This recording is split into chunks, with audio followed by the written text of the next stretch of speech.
এই আসিয়ার দৃশ্য আমরা ভুলে যাব। এই যে মেয়েটা কাতরাতে কাতরাতে মারা গেল আজকে, বেশি দিন সময় লাগবে না, 1 মাস 2 মাস হাইয়েস্ট 3 মাস। এর আগেও বহু ইস্যু আমরা এসেছে ভুলে গেছি, একটার পর একটা এসেছে, একটার পর একটা ভুলে গেছি আমরা। আপনারা দেখে নিয়েন 3 মাসের মধ্যে এই মেয়েটাকে সবাই ভুলে যাবে এবং যাবো ভবিষ্যতে। লিখে নেন আপনারা, এই বাচ্চার কথা কেউ মনে রাখবে না, এই বাচ্চাটার কথা কেউ মনে রাখবে না। 3 মাস পরে, 6 মাস পরে, 1 বছর পরে আরো নতুন ইস্যু আসবে, আরো নতুন পাপ হবে, আরো বড় বড় ঘটনা ঘটবে। এরপরে মানুষ এই বাচ্চাটাকে ভুলে যাবে। এই বাচ্চাটা কি তার মৃত্যু যন্ত্রণা ভুলতে পারবে? তার সম্মানহানি ভুলতে পারবে? তার পিতামাতাকে ভুলতে পারবে? এখন প্রশ্ন হচ্ছে, তার পিতাকেও যদি আমরা জিজ্ঞাসা করি, ইসলামে রেপের শাস্তি হচ্ছে মৃত্যুদণ্ড, আর ব্যভিচারের শাস্তি হচ্ছে অর্ধেক কোমর পর্যন্ত পুঁতে পাথর নিক্ষেপ করে হত্যা করা। এবং বিবাহিত ব্যক্তি হলে এই শাস্তি, অবিবাহিত হলে 100 বেত্রাঘাত, 1 বছরের নির্বাসন এবং সমাজ থেকে বয়কট করা, আর ধর্ষণ হলে সরাসরি মৃত্যুদণ্ড। 3 মাস সময় লাগার কথা না, 3 দিনের মধ্যেই করা সম্ভব। এটা শরিয়া আইন, এটা আল্লাহ রাব্বুল আলামিনের শরিয়া বিধান। এখন তারাও কি এটাতে রাজি হবেন? যারা শোক প্রকাশ করছেন তারা কি এই বিধানটা কার্যকর করতে রাজি হবেন? যে ধর্ষককে সবার সামনে প্রকাশ্যে মৃত্যুদণ্ড দেওয়া হোক, শরিয়া আইন কার্যকর করা হোক?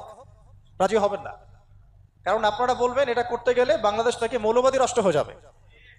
তো সমস্যার গোড়ায় আপনারা যেতে চান না, ডালপালা নিয়ে নাড়াচাড়া করেন। জেনা ফ্রি মিক্সিংটাকে উন্মুক্ত করে দেয়া হলো, ছেলে মেয়ের অবাধ বিচরণটাকে উন্মুক্ত করে দেয়া হচ্ছে। একটা চরম ক্ষুধার্ত মানুষদের সামনে যদি আপনি খাবারকে উন্মুক্ত করে রাখেন, এরপরে যদি কেউ জোর করে খাবার খেয়েও ফেলে, শুধু কি আপনি খাদকের দোষ দিবেন? পুরো সিস্টেমটাই দায়ী, পুরো সিস্টেমটাই দায়ী এখানে।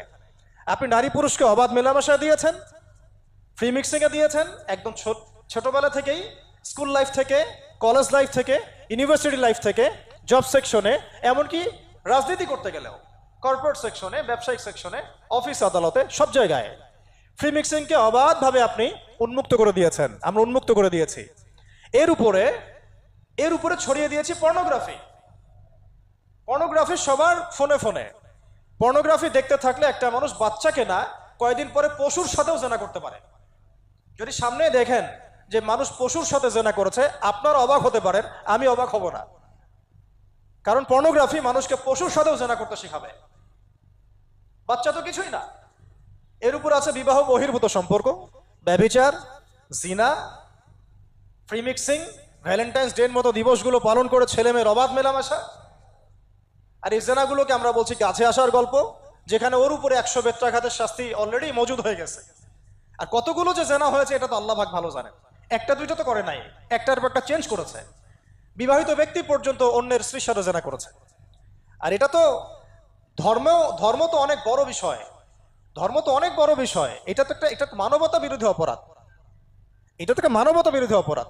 এখন সমস্যা কি এক কেন্দ্রিক? এটা বহুমুখী সমস্যা। ফ্রি মিক্সিং রেখেছেন, পর্ন চালু করে দিয়েছেন, এবং সবচেয়ে বড় কথা, এর শরঈ বিচারটুকু নিশ্চিত হচ্ছে না। তাহলে সমাজের মধ্যে এগুলো কমবে না বাড়বে? সিম্পল, সমাজের মধ্যে এগুলো বাড়বে। 6টা কাজ করেন, ইনশাআল্লাহ তাআলা কমে যাবে। প্রথমত, শরঈ পর্দা নিশ্চিত করেন। দ্বিতীয়ত, ফ্রি মিক্সিং বন্ধ করে দেন। তৃতীয়ত, আপনারা জেনার শাস্তি চালু করেন। চতুর্থত, সমকামিতা বন্ধ করেন, সমকামিতা বন্ধ করেন, এলজিবিটি বন্ধ করেন। পঞ্চমত, ব্যভিচারের যে রজম শাস্তি চালু করেন, শরঈ বিধান চালু করেন, পর্ন সাইটগুলোকে বন্ধ করে দেন, এবং সমাজে তাকওয়া, নৈতিকতা শিক্ষাটাকে বাড়িয়ে দেন। দেখেন সমাজে জেনা কমে না বাড়ে। কিন্তু কেউ এই সমস্যার গোড়ায় যাবে না। একটা ইস্যু আসবে, একটা ইস্যু যাবে। আজকে আপনার বোন তো কালকে আমার বোন, কালকে অমুকের বোন, কালকে তার মেয়ে, নিজের ঘর পর্যন্ত চলে আসছে। আর কয়টা রিপোর্টই বা আমাদের সমাজের সামনে আসে? যে কয়েকটা রিপোর্ট সামনে এসেছে, এগুলো 50%ও না। বহু মেয়ে এগুলো বলতেও পারে না, লজ্জায়। আর আমি তো ওইসব মেয়েদের ব্যাপারে কথা বলা ছেড়ে দিয়েছি, যারা স্বেচ্ছায় নিজের ইজ্জতকে বিলি দেয়। তাদেরকে আমি আমার বোন পরিচয় দিতে লজ্জাবোধ করি। সমাজ থেকে গায়রত, ব্যক্তিত্ব, পর্দা, শালীনতা, হিজাব এগুলো উঠিয়ে দেওয়া হয়েছে। আপনারা কি দ্বীনি অঙ্গনের তসলিমা নাসরিন হতে চান নাকি? তারা কি দ্বীনি অঙ্গনে তসলিমা নাসরিন হতে চান? কেন আপনি একটা ছেলের সাথে হারাম সম্পর্কে জড়াবেন? কেন প্রেম করতে যাবেন? কেন আপনি তার সাথে বাইকে করে ঘুরতে যাবেন? কেন আপনি আপনার বন্ধুদের সাথে ফ্রি মিক্সিংয়ে ঘুরতে চলে গেলেন, 3 দিনের রাস্তা, 7 দিনের রাস্তা, 10 দিনের রাস্তা, অথচ আপনার উপর হজও ফরজ না মাহারাম ছাড়া। না আপনি পর্দা মানছেন, না মাহারাম মানছেন, আর সমাজে না আছে ইসলামী শরিয়া আইন অনুযায়ী বিচার, আর না আছে পর্ন বন্ধের উদ্যোগ, আর না আছে ফ্রি মিক্সিং বন্ধের উদ্যোগ। তো আপনার ইজ্জত চলে গেলে কে ফিরাই দিবে আপনাকে? আমি তো আপনার ভালোর জন্যই কথা বলছি। সমস্যা হচ্ছে আমরা সমস্যার গোড়ায় যেতে চাচ্ছি না।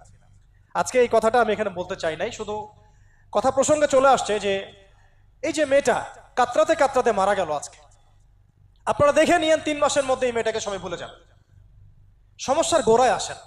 সমস্যার গোড়া হচ্ছে আল্লাহর জমিনে আল্লাহর দ্বীন ইসলাম বাস্তবায়ন না হওয়া পর্যন্ত এই মানবতার মুক্তির কোনো রাস্তা নাই। আল্লাহর কসম করে বলতেছি, আল্লাহর জমিনে ইসলাম, কোরআন, সুন্নাহ, রাসূলের আদর্শ বাস্তবায়ন হওয়ার আগ পর্যন্ত এই জাতির স্বাধীনতা বলে কোনো শব্দ নাই, এই মানবতার মুক্তির কোনো পথ নাই। কেউ আমরা স্বাধীন না, কেউ আমরা আমাদের ইনসাফ ন্যায্য অধিকারটুকু পাবো না। কালকে আপনার ঘরে এই সমস্যাগুলো আসলে আপনি এটাকে প্রতিহত করতে পারবেন না।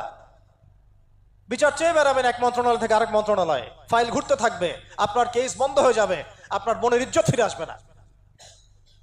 আর রাসূল সাল্লাল্লাহু আলাইহি ওয়াসাল্লামের জামানায় আপনি আমাকে রেপের ঘটনা দেখান কয়টা ঘটেছে? সাহাবীদের জামানায় রেপের ঘটনা দেখান কয়টা ঘটেছে? জেনার ঘটনা দেখান না কয়টা ঘটেছে? ব্যভিচার কয়টা ঘটেছে? চুরি বা কয়টা হয়েছে? কয়টা হয়েছে? ডাকাতি কয়টা হয়েছে? একটা দুইটা রেয়ার আপনি ঘটনা দেখাতে পারবেন। এবং যখন সেই ঘটনা ঘটেছে ইনস্ট্যান্ট দেন এন্ড দেন নবী সাল্লাল্লাহু আলাইহি ওয়াসাল্লাম শরীয়ত আইন বাস্তবায়ন করেছেন। তিনি শুধু মানুষকে তাকওয়ার ওয়াজ নসিহত করেন নাই, বরং আল্লাহর আইনও বাস্তবায়ন করেছেন। এই দুইটা সমানুপাতিক ভাবে চলতে হবে সমাজের মধ্যে। শুধু তাকওয়ার ওয়াজ করেই সব বন্ধ করা যাবে না, আইনও বাস্তবায়ন করতে হবে। তখন দেখবেন সমাজ সমান্তরাল ভাবে চলবে, একটা আলোকিত সমাজ বিনির্মাণের দিকে আমরা হাঁটতে পারবো ইনশাআল্লাহ। শুধু আমি ওয়াজ করে যাব, আইনের কোনো বাস্তবায়ন নাই, আবার আইন বাস্তবায়নে কথা বলবো, তাকওয়ার কোনো সমাজ নাই, এভাবে হবে না। দুটো একসাথে চলতে হবে। আমরা দুটো থেকেই সমাজকে বিচ্ছিন্ন করে ফেলছি। স্কুল লাইফ থেকে তাকওয়ার শিক্ষাটাকে আস্তে আস্তে শেষ করে ফেলছি। আমি তো দেখালাম তাকওয়া তো শিখবেন আপনি কোরআন থেকে, হাদিস থেকে, সিরাত থেকে, সেটাই তো আমরা পড়ি নাই। আমি চ্যালেঞ্জ করতে পারি আমাদের স্টুডেন্টদেরকে, আল কোরআনুল কারীমের 10টা সূরার অর্থ তারা বলতে পারবেন না, হাদিসের মধ্যে 100টা হাদিস তারা মুখস্থ বলতে পারবেন না। রাসূল সাল্লাল্লাহু আলাইহি ওয়াসাল্লামের পবিত্র জীবনী তারা 20 বছরে একটা কিতাবও একাডেমিক্যালি পড়েন নাই। ইসলামের ইতিহাসের একটা কিতাব একাডেমিক্যালি পড়ানো হয় নাই। তাজকিয়া সংক্রান্ত একটা কিতাব পড়ানো হয় নাই। ফিকহের উসুলে ফিক ছাড়া আপনি কিভাবে চলবেন? ফিকহের একটা কিতাব পড়ানো হয় নাই। তাহলে এই জাতিটাকে আপনি কিভাবে ইসলামের দিকে নিয়ে আসবেন? শিক্ষা ছাড়া। শিক্ষা না থাকলে, ইলম না থাকলে আমল কিভাবে আসবে? আমল না থাকলে তাজকিয়া কিভাবে আসবে? তাজকিয়া না থাকলে আত্মশুদ্ধি কেমনে আসবে? আর কিভাবে আমরা সৎ পথে থাকবো, অসৎ পথ থেকে দূরে থাকবো? কিভাবে আমাদের মধ্যে আল্লাহ ভীতি জাগ্রত হবে? আর আল্লাহ ভীতি যদি জাগ্রত না হয়, আমি গুনাহ থেকে কেন দূরে থাকবো? যার মধ্যে আল্লাহর ভয় নাই সে গুনাহ থেকে কেন দূরে থাকবে? তার মধ্যে তো আল্লাহর ভয় নাই। তা আমরা তাকওয়া বিবর্জিত সমাজ প্রতিষ্ঠার দিকে এত মেহনত করেছি বিগত প্রায় 50, 60, 70 বছর থেকে, কিন্তু আগামীর বাংলাদেশে আমরা এটা আর দেখতে চাই না। আমরা আগামীর বাংলাদেশে দেখতে চাই প্রত্যেকটা সেক্টরে যেন তাকওয়া নিশ্চিত হয় এমন ব্যবস্থা গ্রহণ করতে হবে, এবং একই সাথে আল্লাহ রাব্বুল আলামিনের জমিনে আল্লাহর বিধানগুলোও বাস্তবায়ন করতে হবে। শুধু তাত্ত্বিক কথাবার্তা বলে, দুঃখ প্রকাশ করে, শোক প্রকাশ করে কোনো লাভ হবে না, যতক্ষণ পর্যন্ত না আমরা আল্লাহ পাকের জমিনে তার আইন এবং বিচারগুলোকে বাস্তবায়ন করতে পারবো। আর আল্লাহর কসম করে বলছি, আল্লাহর জমিনে আল্লাহর বিধান বাস্তবায়ন হলে সমাজে পাপের হার তো কমে আসবেই, সমাজে পাপের হার তো কমে আসবে।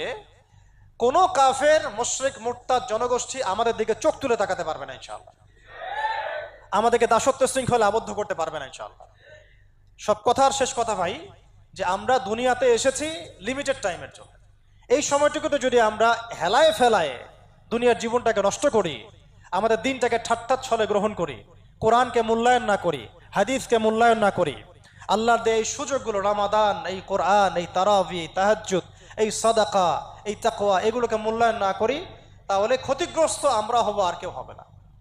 ক্ষতিগ্রস্ত এই পৃথিবীতে অন্য কেউ হবে না, বরং আমরাই হব। আল্লাহ পাক আমাদের সবাইকে পরকালীন চূড়ান্ত ক্ষতি থেকে আল্লাহ হেফাজত করেন, এবং দুনিয়াতে যে ফিতনা, ফাসাদ, এই রাহাজানি চলছে, এগুলো থেকে মুক্তির পথ যে একমাত্র ইসলাম, এইটা বোঝার তৌফিক আমাদেরকে দান করেন।